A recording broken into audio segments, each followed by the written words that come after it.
ඔබ දන්නවාද පසුගිය දිනක ලෝක බලවතුන් දෙදෙනෙක් වන ඇමරිකාව සහ ඉරානය එකම දවසේ ලංකාවෙන් විශේෂ ඉල්ලීම් දෙකක් කළා. රොයිටර් පුවත් සේවය වාර්තා කරන විදිහට මේ ඉල්ලීම් දෙකම ප්‍රතික්ෂේප කරන්න ජනාධිපති අනුර කුමාර දිසානායක මහතා තීරණය කර තිබෙනවා. ලිපිටිවල තියෙන ඇමරිකානු කඳවුරක සිට ප්‍රහාරක යානා දෙකකට මත්තල ගුවන් තොටුපළ භාවිතා කරන්න අවසර ඉල්ලා තිබුණා. විශේෂම දේ තමයි මේ යානා නිකම්ම යානා නෙවෙයි. ඒ හැම එකකම නෞකානාශක මිසයිල් 8ක් බැගින් සන්නද්ධ කරලායි තියෙන්නේ. හැබැයි වැඩේ එතනින් ඉවර නැහැ. හරියටම ඒ දවස්වලම ඉරානයත් Tamanගේ යුද නැව තුනක් කොළඹ වරායට එවන්න අවසර ඉල්ලනවා.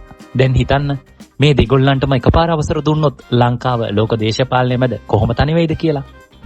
මෙන්න මෙතනදී තමයි රජය ඊටම වැදගත් තීරණයක් ගන්නෙ. ලංකාවේ නොබැදි ප්‍රතිපත්තිය වෙනුවෙන් මේ ඉල්ලීම් දෙකම ප්‍රතික්ෂේප කරනවා. ජනාධිපතිවරයා පැහැදිලිවම ප්‍රකාශ කරනවා ලෝක බලවතුන් අතර තියෙන යුද ගැටුම් වලට ශ්‍රී ලංකා භූමිය පාවිච්චි කරන්න කිසිම ඉඩක් දෙන්නේ නැහැ කියලා.